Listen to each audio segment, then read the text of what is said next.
Special counsel, please take the roll. Director Howard, Here.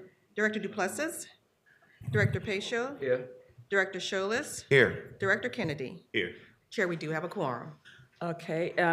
The first item on the agenda is a report, update from our consultants on the people plan. And so we have with us today David Benson from PFM, Eric Caulfield from Caulfield and Associates, right? Okay. And I don't. Mike Nadal, also from PFM. Okay, Mike Nadel, also from PFM. And also, we have in the audience today quite a few members of the steering committee within the Sewage and Water Board who've been working so hard on this project, and thank you very much for that. And I think is Caitlin going to be the one who introduces this? All right. All right. Good morning, members of the committee. Appreciate you having us here. Again, my name is Caitlin Timrack. I'm a Director of Program Management here for the Sewage and Water Board.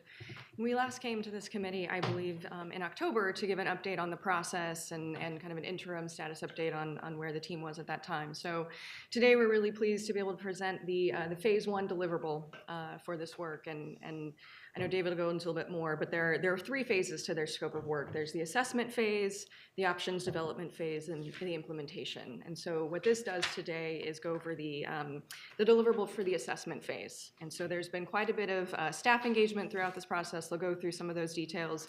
And the purpose of this was to do an evaluation of our current process, identify challenges and opportunities. And then with this, moving into phase two, which will be the options development, looking at other utilities and identifying areas that may be a good fit for us as well. So again, we really want to thank the engagement from the staff. Their input to this process is critical, and that's really going to make this a successful project in the end. So with that, I think we'll hand it over to David and Eric and the team. Thanks very much, Caitlin. It's great to be with you all today, and thanks for having us. As Caitlin indicated, we've had a lot of engagement with staff. We're very appreciative of that, and we've highlighted some folks near the end of the presentation just to give credit to their involvement and also to the approach that y'all have taken here by pursuing that employee engagement. We think that's commendable. If we can go ahead and jump ahead a slide.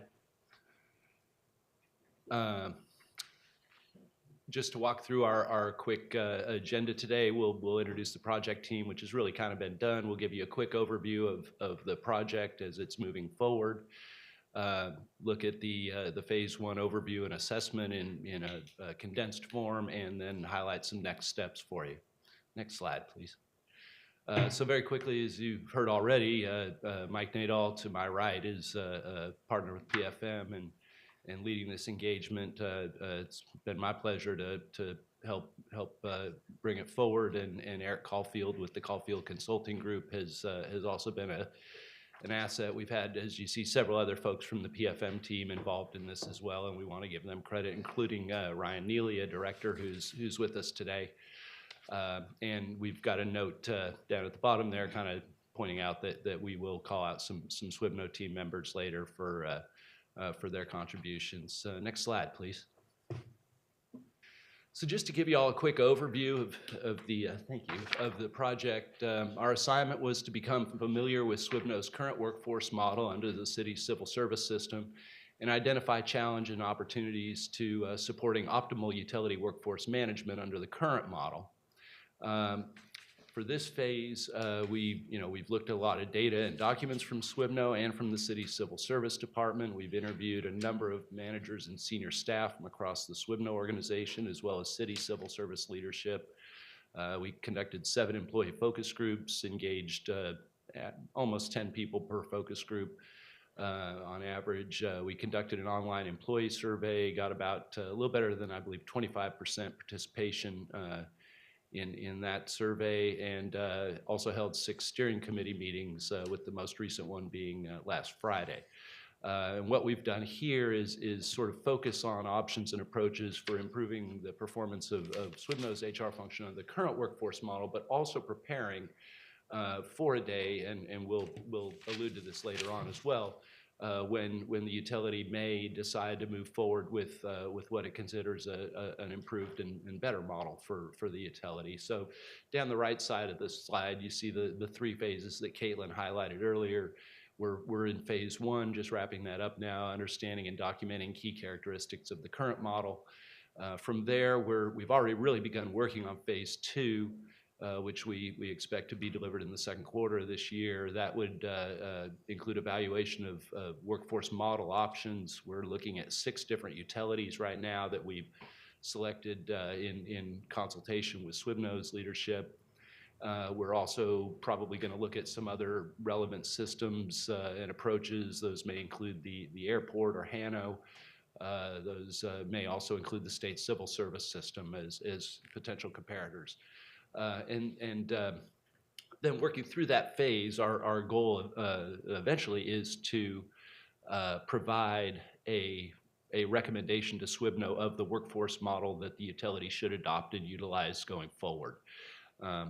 Then in phase 3, we really move into implementation, where we're in a supporting role to help the utility develop an implementation plan for whatever it decides to move forward with, making sure that we're covering all the bases regarding approval requirements, processes, logistics, employee engagement, change management, communication. All of those will be critical to do well as this work continues. So just to give you a quick look at key themes, obviously we've heard really since late last spring in conversations with folks around the organization, there's a lot of frustration with the status quo for talent management at SWBNO. That includes issues with staffing and vacancy levels, adequacy of pay, to recruit and retain the kind of high performers that you want. Career development and training is sometimes a challenge, and performance management and accountability have been cited as issues. And at least some of that is attributable to the complexity of civil service rules and confusion and tension around sort of who plays what role and how those roles mesh together within the system. Another challenge that we noted is that it's data and metrics that are required to document challenges and progress and success and identify root causes of issues and help develop solutions. There's some limitations there right now, and we're seeing that there is some key data collected, and there are clearly efforts underway and already seeing some successes in improving the function, but there's still some key information out there that's unavailable and or unclear. And so it's difficult sometimes to make sure that your reporting and analysis really supports data-driven HR strategies. The other challenge in the absence of data is that sometimes perception and data don't align consistently. We found cases where folks were convinced, for instance, that, well, there's no point in disciplining anybody up to the point of termination, because if they appeal when we go to civil service, we're going to lose.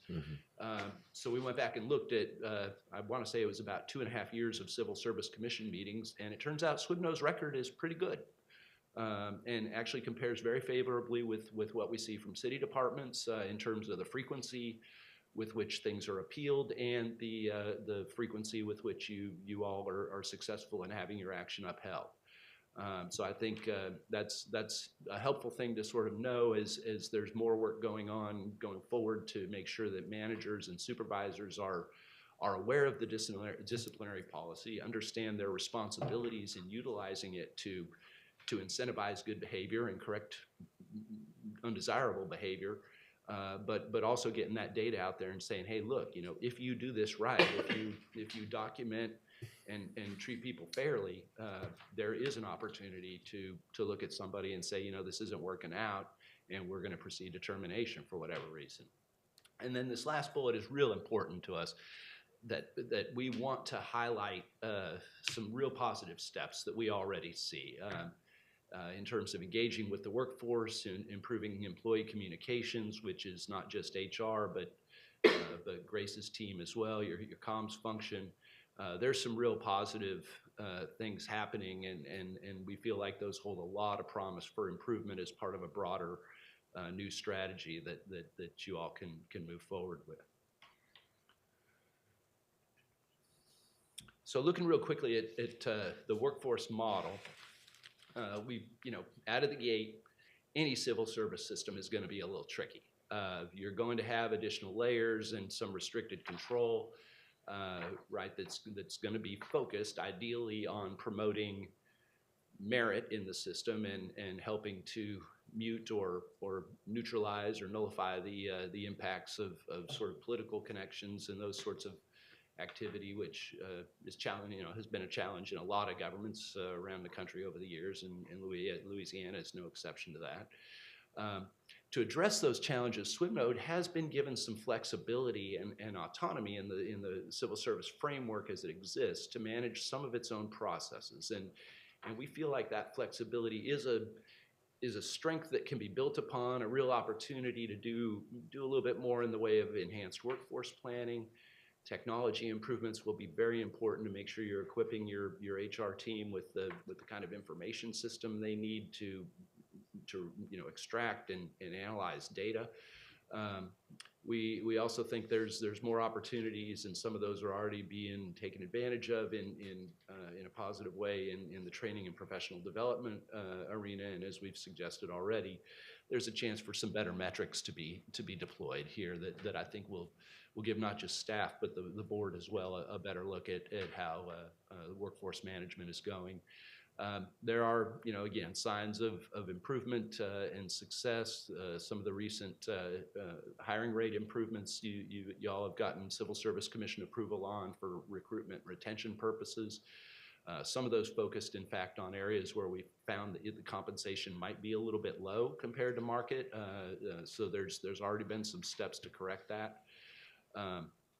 And also plans to designate some more SWMNode trainers. One thing we heard loud and clear throughout this project was, and civil service acknowledges it, that there's been some challenges with accessibility of training in their system. I know that they've indicated to us that they think they can tap into some city resources and improve convenience and accessibility for employees, but SWMNode has also taken a really positive and thoughtful step by going to civil service and saying we'd like to develop more training capacity within this organization.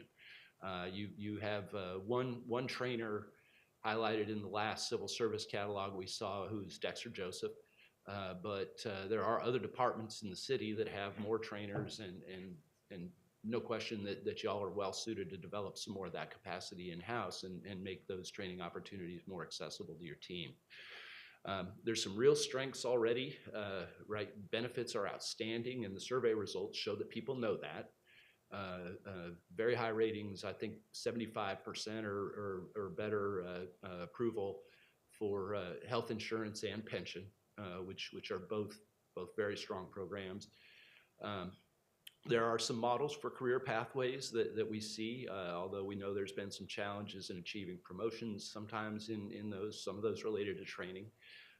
And there's a real commitment on the part of a lot of employees. This showed up in the survey to sticking around for a while. I want to say a lot of folks intended to stay here at least 6 more years in the employee survey. So that's encouraging that you have a lot of fairly new people in your workforce, but they are people who intend to stay.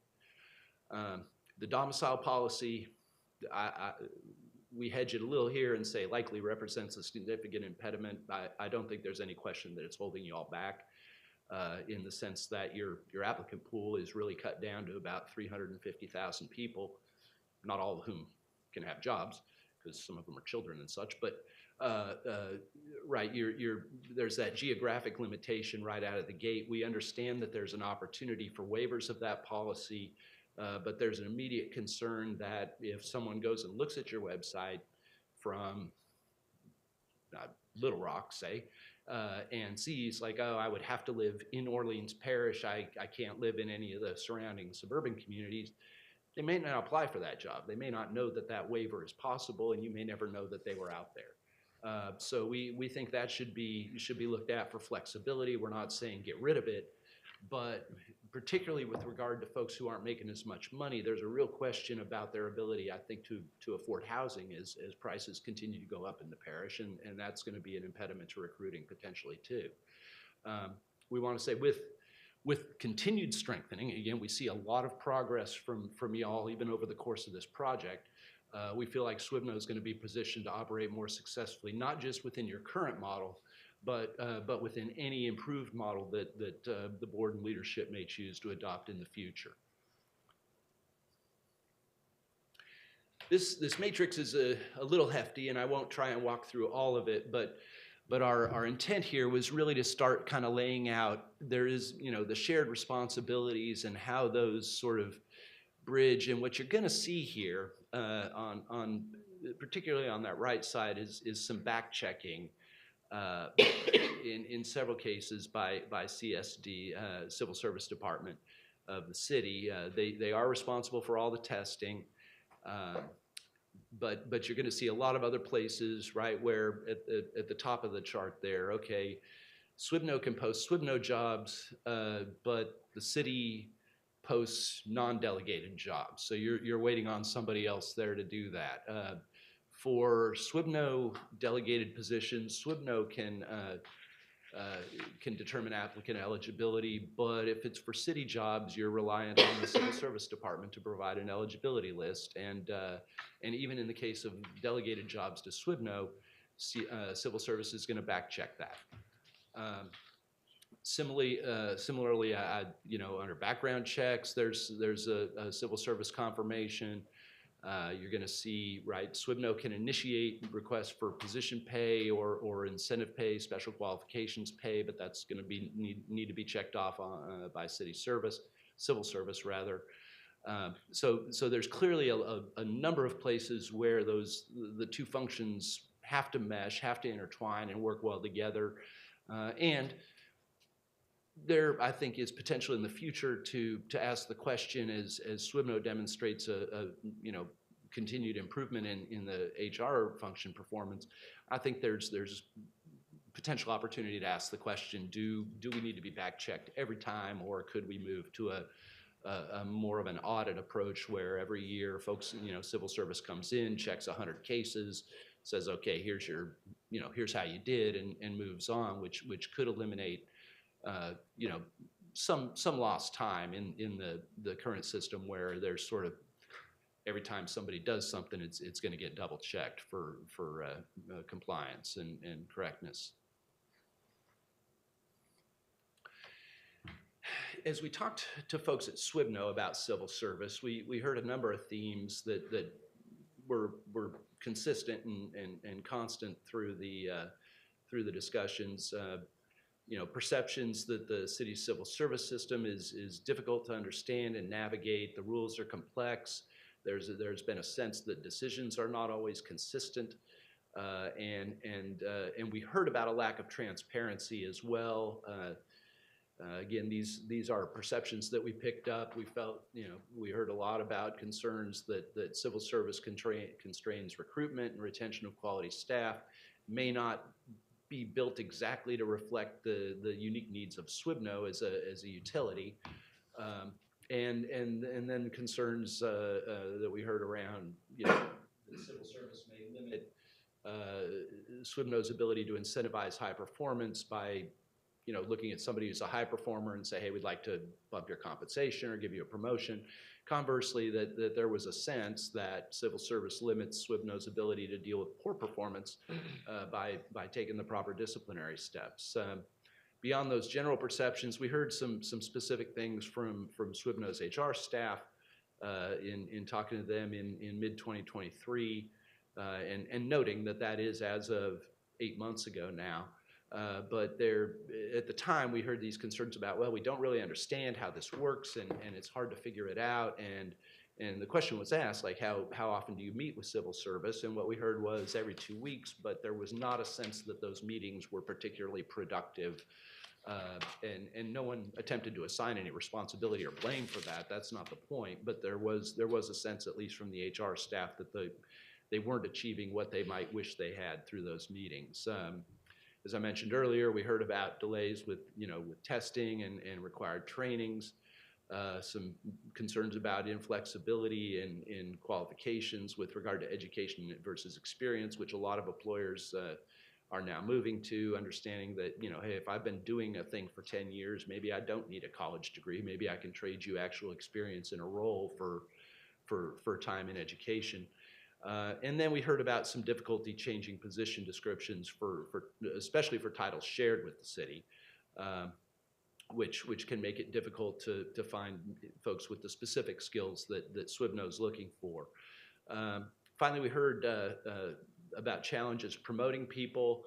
That could include, difficulty creating new positions to promote someone who's performed well in their current role, or accessing required training for promotions. We've heard some stories about that. Folks couldn't get to a class, a civil service class, and so they've had to wait in their current position because they haven't been able to check that training box and be qualified to move up. We do want to hedge that a little bit and point out that creating positions to promote folks may not be advisable if you do it repetitively.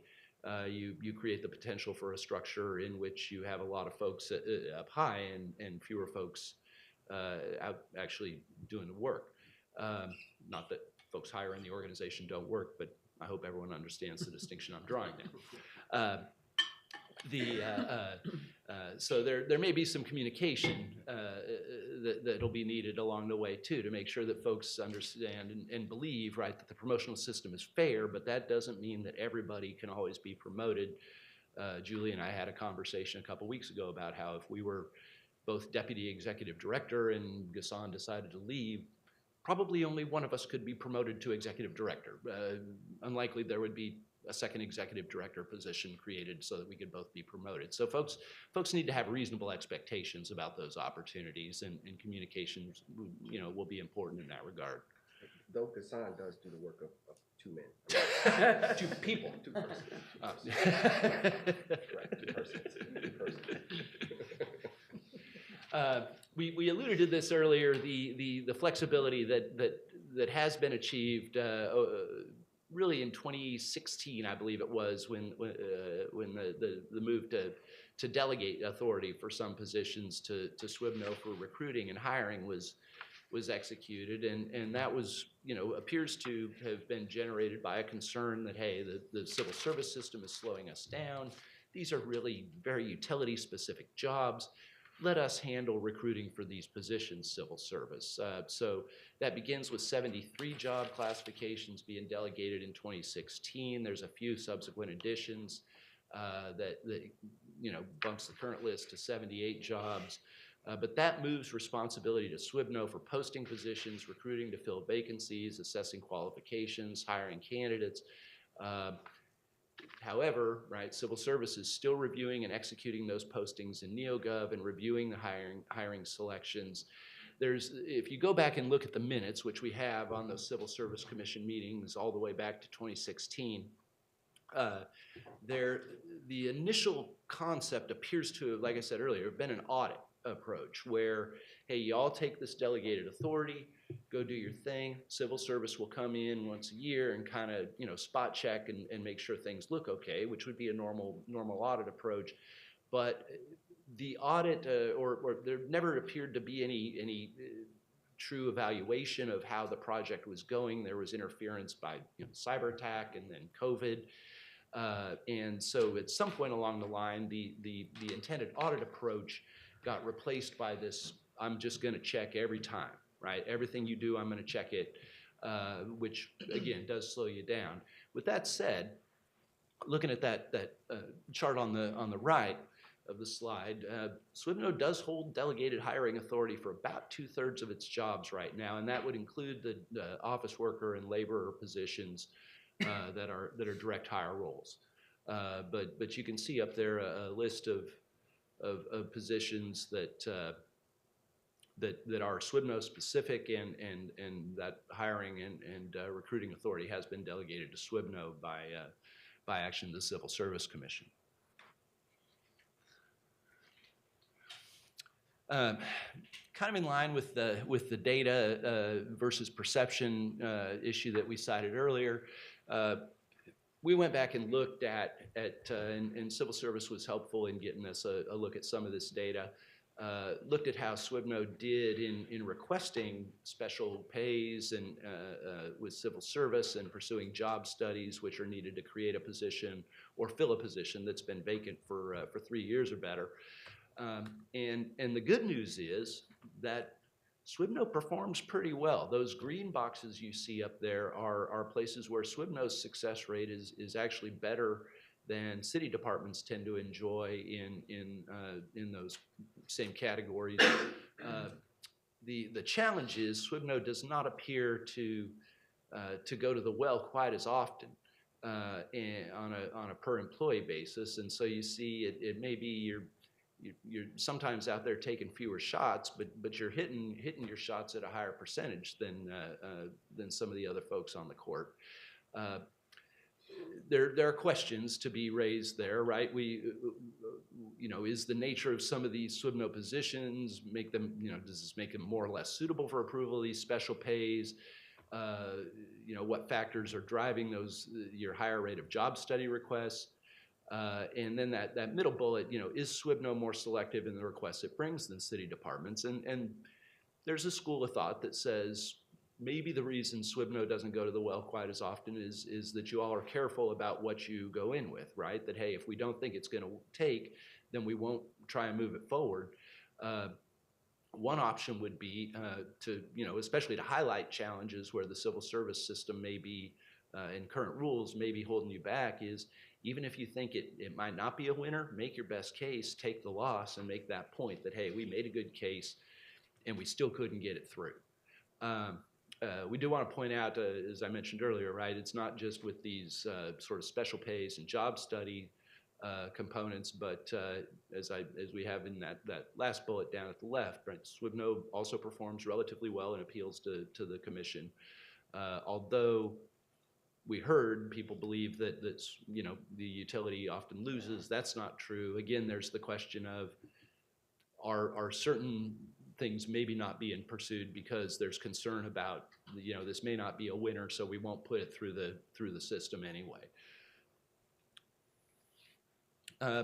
Talking to employees, and particularly through the employee survey, we got some mixed reviews on the utilities HR function.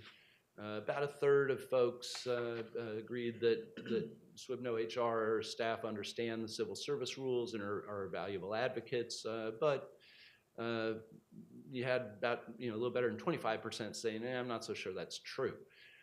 We heard a fair amount about this in fairness to the folks working in HR, that there's been a lot of turnover, right? And those civil service rules are, as we've indicated before, are complex. You're not going to be able to walk in and understand them on day one. And so that's going to be a difficulty as with staff turnover. But I think the positive there, right, was although we do have issues cited in the past about, hey, I called HR and I didn't get a call back, or I had to, call them 2 or 3 times.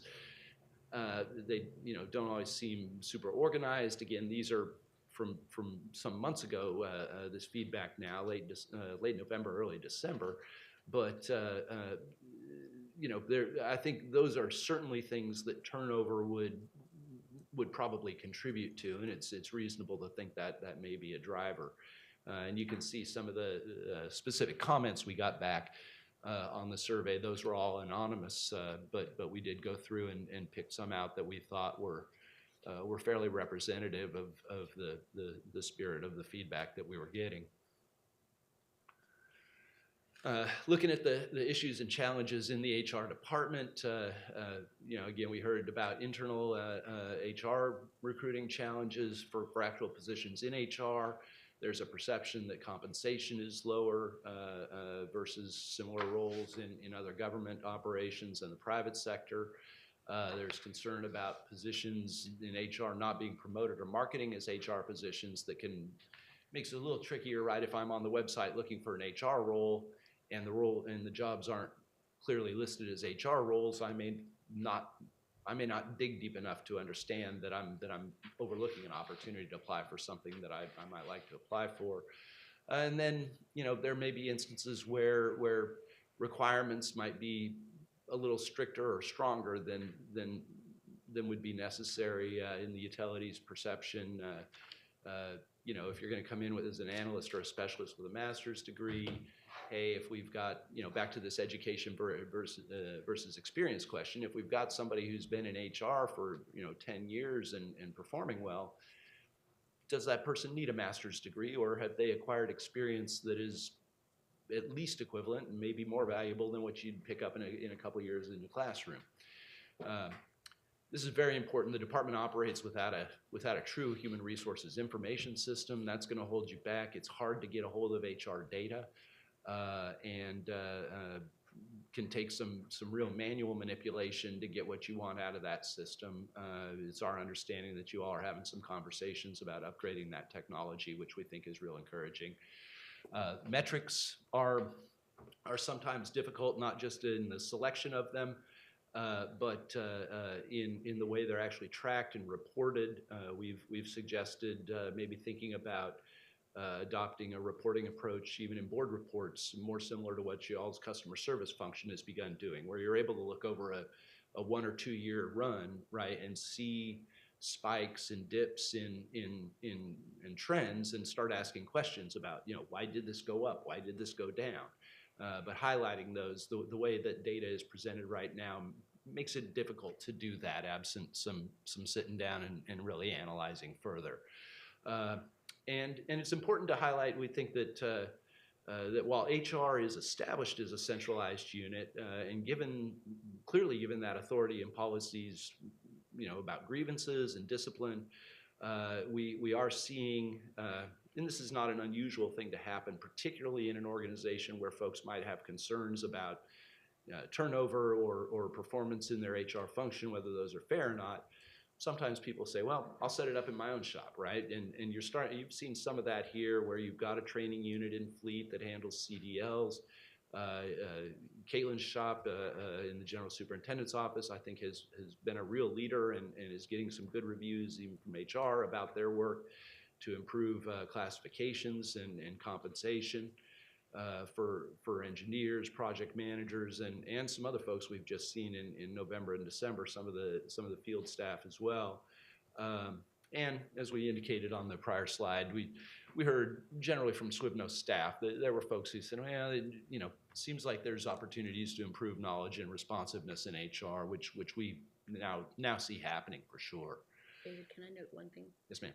On the titles, our recruitment of HR staff, we actually have in draft mode HR specific titles as a series. We haven't presented it yet, but we're working on that. So. And as I said to the steering committee last week, one of our challenges in this project is the rapid pace at which we're seeing improvement in the organization, and kind of hard to keep up. I do give credit to my team. They've started to draft it, and it's not just me, but yes, our HR is doing that. So. One of the questions we asked in our survey was, should SWBNO leave the civil service system? We understand that employee perspective and employee opinion is important to y'all. That's been made clear to us, and it's very interesting. There's not a real consensus, right? You've got 23-ish, 24% of folks saying we should get out of this. You've got 40% or so saying no, we should not leave. But there's these other two really interesting groups, right? There's that 21% in the middle who's like, I don't really have an opinion. And then there's that 15% down at the bottom, and those folks are asking exactly the right question, right? If you tell me, let's get out of here and go somewhere, my question is, where are we going? And then I'll decide whether I want to leave here and go there. So there's clearly some openness to the idea, but also some indications that there are folks who have pretty strong feelings about wanting to stay with the system, and we'd encourage the organization to sort of keep focusing on that group, and maybe even ask this question repeatedly over the next while. and see if those numbers move at all as you demonstrate and prove up the progress that's being made in the HR function. So for next steps, just kind of reiterating what we alluded to at the outset in those early slides, we're working on the options development phase already. That includes benchmarking and evaluation of 6 comparator utilities that you'll see listed at the right there. Our goal is to identify workforce models that are most likely to benefit SWBNO, compare and analyze across their structures and features, potential cost, employee considerations, DEIB considerations, those kinds of things. Then we ultimately, to wrap up that second phase, are to develop a SWBNO-specific workforce structure that we would recommend for the utility. And you see that deliverable, a final report that would recommend the model or combination of models and practices most likely to support and promote a skilled, committed, inspired, rewarded, engaged, and accountable workforce across the utility. We're big fans and big supporters of the ongoing efforts to improve and maximize HR programs and processes in the current framework. We think that's going to be critical regardless of which decision you all make or which model you adopt going forward. Mike? Yeah, I just want to kind of step back, jump in here and step back a little bit. I mean, the blue highlighted text there about, what model we're looking for, what kind of tool would serve you best, is ultimately where this engagement is focused. How can we identify the best structure to achieve the goals you want for a productive and motivated and accountable and productive workforce? The question when you're picking a tool, though, gets a little more complicated, and I think a lot of the details that David's been walking you through, a lot of the nuances and complexities of the operations kind of speak to that. And I'm going to use a metaphor. I hope this helps, at least in terms of expressing the way we're thinking about this exercise. You've got a screw, and you want to insert it into this board of wood. What tool are you trying to pick to do that job? If you've got a hammer, you can probably sort of kind of get it into the board if you just smash really hard, but you might split the wood, or maybe you turn the claw of the hammer around and stick it in the groove and awkwardly work too hard to make it get into the board the way you want it to. You want the right tool. And that's what this next phase of the work in terms of assessing pros and cons and strengths and weaknesses of different models is intended to help you get at. But you also need to use the tool you have the right way and to make it as effective and prepare it to be as powerful as it can be. So if you pick a screwdriver, which is the better tool for getting a screw into that board, and you use it upside down, you're not going to have as much success as you would have had smashing away with a hammer. And what you really want is a power screwdriver that's got the juice to make this work smoothly and effectively and efficiently. So we are very much focused on helping to identify, which tool is the best fit. Nothing's ever perfect in an organization, but what is the best fit for you? But also, what does it take to make that tool successful, to work efficiently, to be powered, to work at the speed and with the force that you require to achieve that kind of more skilled, committed, engaged group of people doing the essential work that this place does.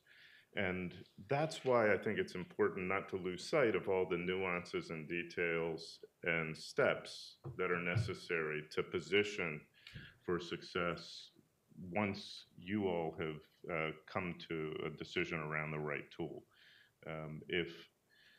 Because at the heart of this, you're going to need your own internal human resources capacity and team equipped with the right people in the way that Julie was talking about, developing new job descriptions and working towards adding to some of the really good people she has to be an even more powerful team. You're going to need new technology to again supply the juice. You're going to need to build up your own resources really no matter which tool you need, but especially as you move towards what we suspect may be a better tool, a better model than the one you have today. So that's kind of where we're headed with the work. We do want to highlight very quickly some of the initial progress that we're seeing. The performance planning, which I know Julie's going to talk about in a bit, and we don't want to steal her thunder, but we kind of just did. That is just great news for the organization, right? Especially in light of some of the concerns we've heard about difficulties in dealing with low or mediocre performers. In the absence of performance plans and evaluations, it's going to be very difficult to identify who is a low or high performer. And the work you all are already doing is positioning you very well for that. We really like some of the work that's being done to identify like what are real vacancies. SWBNO reports about 400 vacancies, but we know that a number of most of those are not under active recruitment. And so I know the HR team is presumably working with some of the budget folks on, hey, let's develop a report and say what's really vacant that we're chasing right now, and what positions may be sitting in the budget that we need to be looking at over time, alerting managers, hey, this has been open a while, you may need a job study, those kinds of things, but really zeroing in on making sure that vacancies are vacancies. And then broader success in getting increased pay, not just driven by HR, but again by some folks in the GSO's office and or in the GSO. Getting some of those recruitment retention pay improvements through are also encouraging signs, because we'd heard early on that was difficult, and we're seeing, we think, more progress there, even if it does take a little, putting your shoulder into it and working at it for a while. We think there's great opportunity to keep building and keep, kind of watching this success snowball as use of data improves, continued efforts to promote the very important role of HR, and again, prepare the organization for potential change to a new model. And then we've got that, little sort of cycle on the left, right, that, hey, if you're getting data and analyzing it, that positions you to not just perform well, but to report and communicate those successes and that performance. That leads to more trust and credibility, and you just keep repeating that cycle, and ideally getting stronger and building faith among the employees and your constituents out there in the public as you go. Some additional opportunities we've identified, we're suggesting, again, looking at a more data-driven approach on workforce-related trends and changes. HR is already facing this as an opportunity. There's opportunities for more improved and more strategic approaches to recruitment and retention, targeting high turnover, hard to fill positions, really pitching the organization and mission and benefits in job postings, which are two big strong points, big positives that we heard from employees in the survey. Looking at opportunities for new recruitment channels, not just with area schools and colleges, but also industry associations like National Society for Black Engineers would be one. And then engaging, continuing, I think, again, to build, knowing that you all just sort of relaunched the pipeline or employee newsletter over the last year or two, but continuing to engage the communications group, which is a real important partner for HR, to promote SWBNO as an employer on social media and online, getting that idea out there. Hey, you want to work here. This is a great place, and there's a lot of reasons why. And then emphasizing continued training for managers and supervisors, not just in performance planning and evaluation, but in staff development and grievance and disciplinary processes. We heard some indications that y'all have a very strong disciplinary policy. It's easy to follow. It's well constructed. But we picked up a lot of indications that folks managing people out there in fields and offices may not be fully aware of that policy or how to use it. And so again, that's where HR can step up and really be subject matter experts and help make sure that managers and supervisors understand not just how the policy and process work, but their responsibility to apply it on behalf of the organization. Couple more opportunities. We suggest looking at wages and salaries on a market basis. Sounds as if that's already proceeding forward in partnership with a study the city was planning to conduct, which is a smart, efficient way to do it. And then as you all continue to build success, right, we think it's important to keep highlighting those areas where you are clearly held back or slowed down. And possibly use some of SWBNO's pilot agency status, which is referenced in civil service rules, to maybe start saying, hey, can we flex up some of these rules? Or, in a new model, you could just relook at some of those rules and say, do we need them? Again, we talked about the domicile requirement being a challenge, and there are opportunities if you want to encourage folks to live in Orleans Parish to approach that a different way. We know there's jurisdictions where sometimes they'll say, hey, if you live in this geographic area, we'll throw you an incentive for doing that instead of requiring you to do it. You might look at waivers for positions below certain pay grades where you know that requiring folks to live in the parish could be a challenge with regard to housing costs. And that really wraps it up. We did want to end with this just to highlight the fact that there's been a lot of people who've contributed to this, and we think it speaks very well of the organization. Again, the commitment that you all have displayed to employee engagement. And so we want to thank Ghassan, we want to thank Caitlin and Jeffrey, who has been always patient with me and always takes my calls and just a great, always a good perspective on how I should look at things. Julie, who's fairly new still, what, 6-ish months? 6 months. Okay, and Myra, who preceded her, who's been a great partner along the way.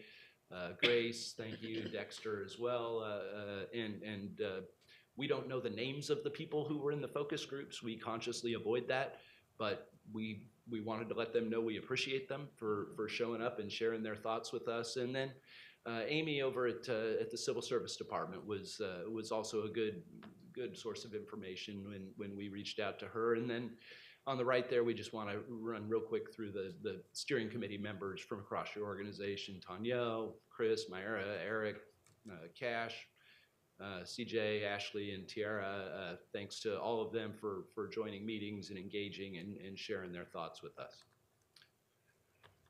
With that, I think we're ready to take any questions y'all might have. So part of the impetus for this is that during my tenure here on the board, it seemed that when there were meetings between us and Amy, there was no alignment. What we thought we understood the process was not the way the process was being represented there. That caused us significant operational challenges with promotions.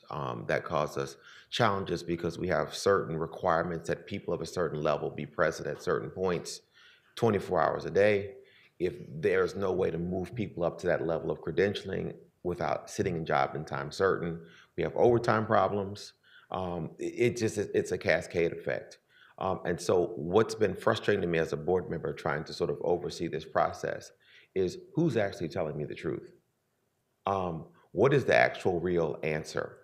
So my question to you guys, now that you've looked at this from 10,000 feet and done all this group, is what has been our problem to this point? And what answer are we actually getting to that problem? I don't think it's a problem. I think you've got a couple, right? You've got a system that is, as we said, necessary. It's complex, it's tricky, and in some cases, it may not be built exactly to suit the needs of a utility. So there's a challenge. You have turnover in, fairly high turnover in your HR function, which is going to give you a group of folks that just hasn't had time to learn those rules in that system. I think you've got an HR function that over a period of years, and I've been clear with Ghassan and other folks, going back to 2016, this clearly predates anybody we're talking to, that the HR function at SWBNO may not have been as robust as you might have liked.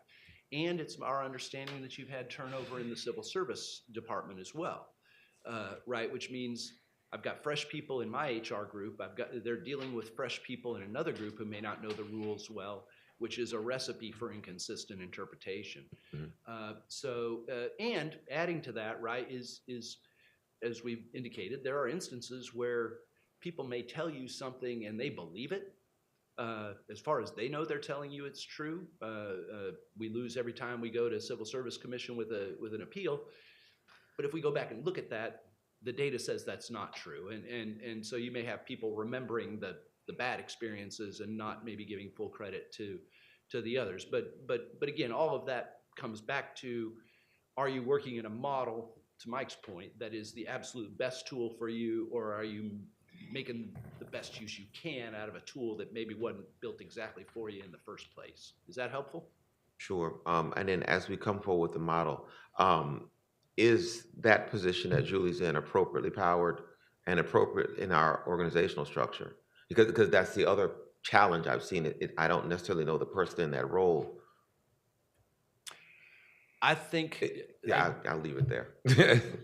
there is clear empowerment of the HR director, and two places that it was really striking to me were in your both in your grievance policy and your disciplinary policy. There is very similar language, if not identical, that says the director of human resources is responsible for, as I recall, like, implementing this policy and interpreting this policy within reason, and holding department directors across the SWBNA organization accountable for executing the policy correctly. It's not necessarily clear that role has always been fulfilled the way it seems to be contemplated in the policy language. And it's hard for me to say exactly why that is, right? HR is one of those functions like procurement that folks maybe aren't always excited to see come into the room, right? Because they've got rules and they kind of make it hard for me to do whatever I want, whenever I want. But we do think there is potential for your HR function to step up and claim more authority as subject matter experts, and sort of the Sherpas who can help you get through tricky civil service processes. And it looks like that is happening. And again, the performance evaluation success that y'all are seeing is I think a good example of HR stepping up and saying, hey, we're just going to lean on people and remind you. And I think it appears to us at least that there is executive support then, where had I just said, well, I'm not doing my performance evaluations because I don't feel like it, my sense is that at some point Julie has the kind of support where I might get a call from somebody who shows up above Julie in the org chart that says, hey, we heard you're not doing your performance planning. What's going on, right? So I think our sense is there is that backing. There was definitely that backing. And I've support, seen it, too. and that's I think encouraging. Anyone else? Okay. Just to emphasize, the concepts at the end, the Redwood seemed like recommendations, are things that are going to have to happen, so I'm hearing you correctly, regardless of what model we pick. They are not saying everything's going to be hunky-dory if we do these things. That's correct. Those are best HR, good fundamental HR practices regardless, but there's no intent here to say, like, if you did the things that are listed on those two slides, that's the end of the conversation. Okay, I just want to make sure I understood No, thank you for clarifying that that. point. Yeah, if I might even add to that, not only are many of those steps ways to potentially just improve outcomes in the near term to intermediate term, many of those types of improvements and investments, the kinds of things that are now actively in progress, would also better position you to be able to take on a stronger role from within SWBNA. To fully, whether that's fully stepping into some of the delegated authority you have and gaining more flexibility with that delegated authority under the current kind of structure, or in a more independent mode outside of civil service, you will benefit from having better metrics, better technology, an even stronger team, and you'll really need it to step out more on your own. So it's not just ancillary to the question of a tool. In some ways, it's preparatory for being able to entertain other options. Okay, well, thank you. And also, thank you for everybody who's been working on this project. It's a big one, and we really appreciate the extra commitment that it takes to do that. Also, to me, Dr. Duplessis has joined us at the meeting, and we're going to move on to performance evaluation update. And practically everyone in this room knows, I think, that there's an opportunity to offer incentive pay to employees, but to get it to the employees that really incentivize, we have to have a good performance and evaluation process. And so Julie's going to describe what changes are taking place in that area. Good morning, everyone. I'm going to kind of walk you through first on the next slide the steps that this takes, phases, steps, whatever you would like to call them. So we just finished, as of January 31st, the goal setting phase, and now we go into the observation period, which includes, thank you, okay, thank you. So the observation period is the entire year. In early 2025 will be when evaluations occur, and then there's the payout of the incentive, which is called merit pay in the rule. So I'll kind of walk you through. The next slide is kind of what happened in 2023 and some challenges that I guess caused the utility to maybe not utilize it as much as they should have.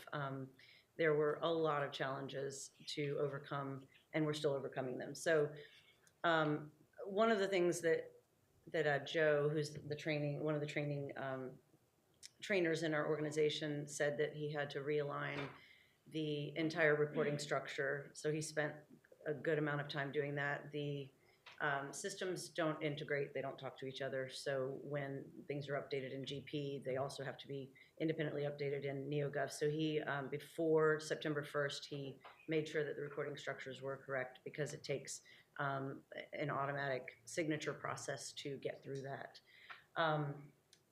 Technological limitations also include that we have a good part of our population of employees, even supervisors and managers, that not everyone works with computers every day. So really, some of them just were not willing or unable to utilize the system.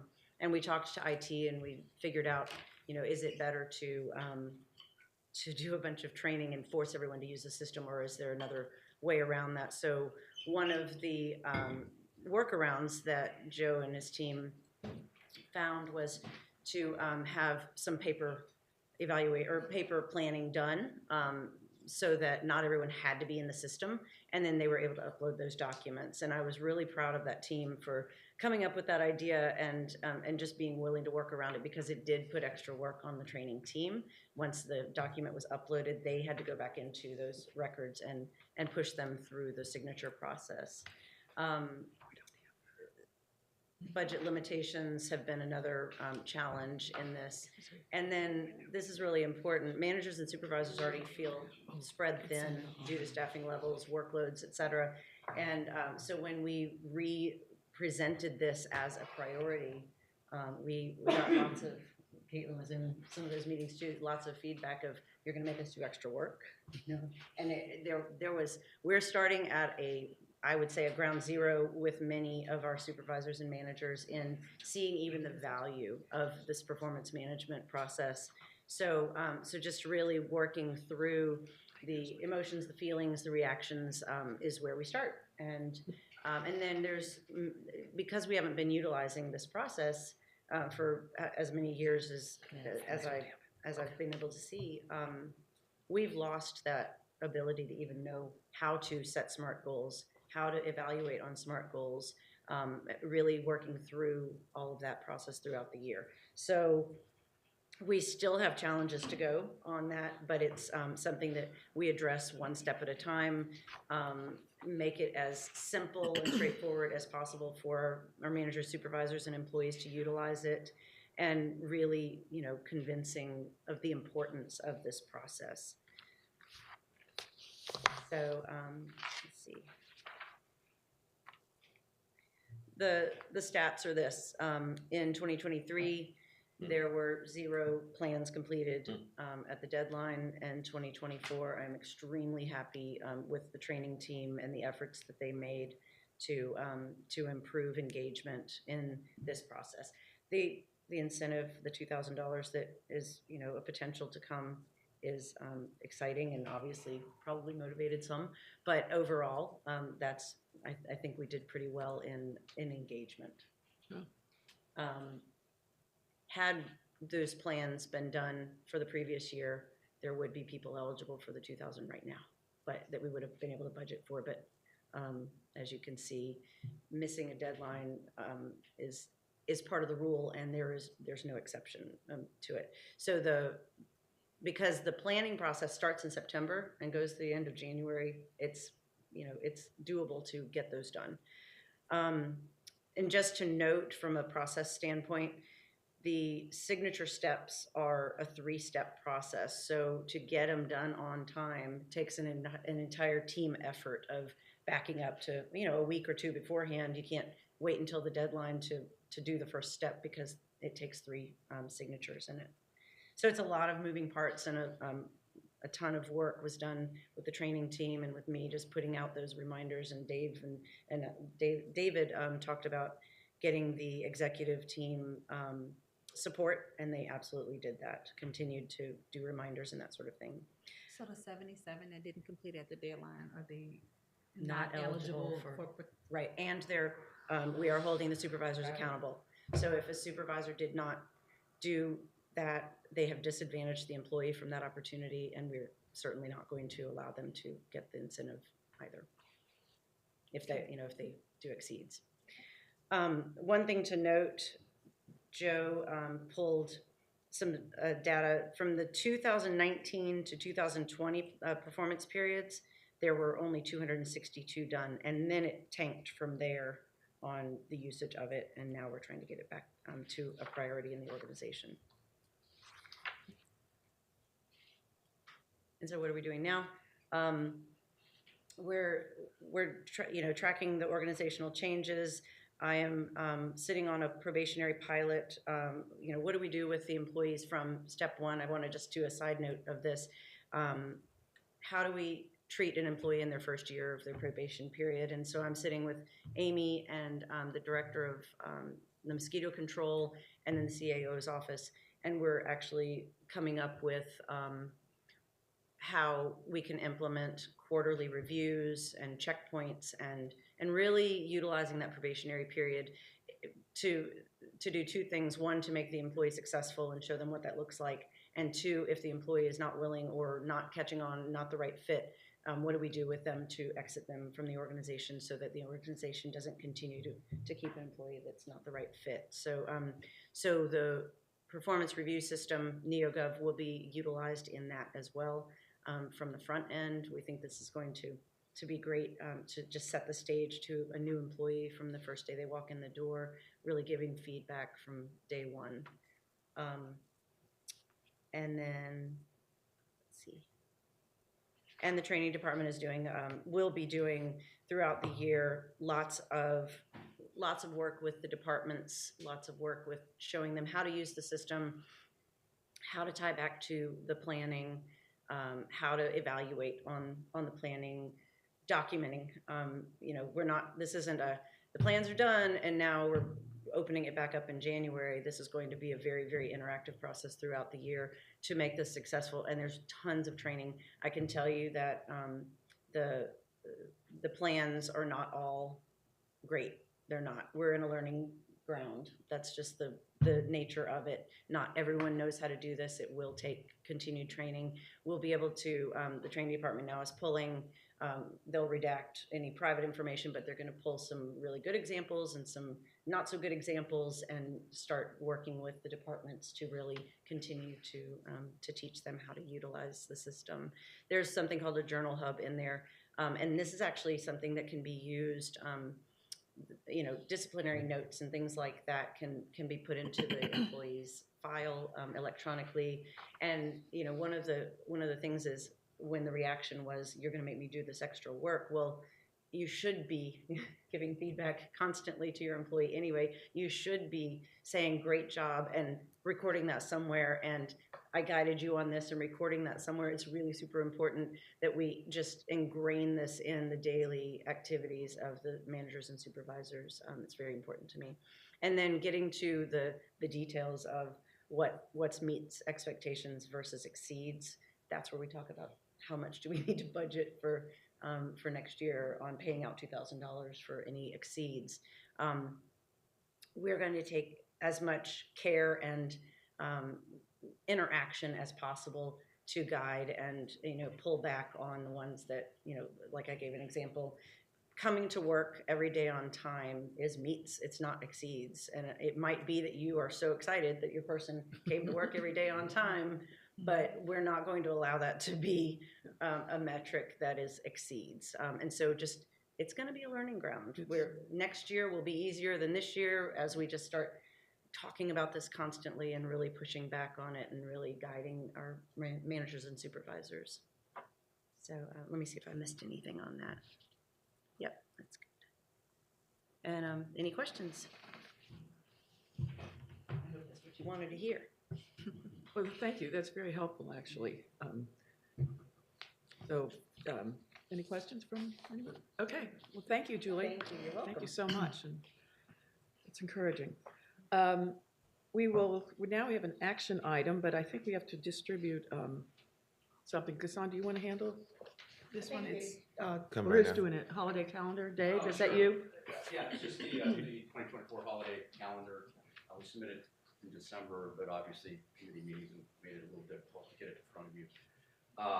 14 holidays proposed.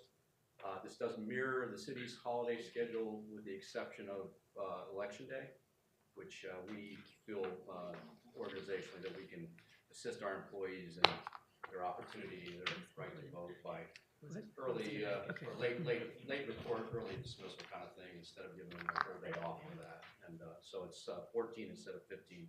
But it looks much like this last year's calendar. And that's really all I have to tell you.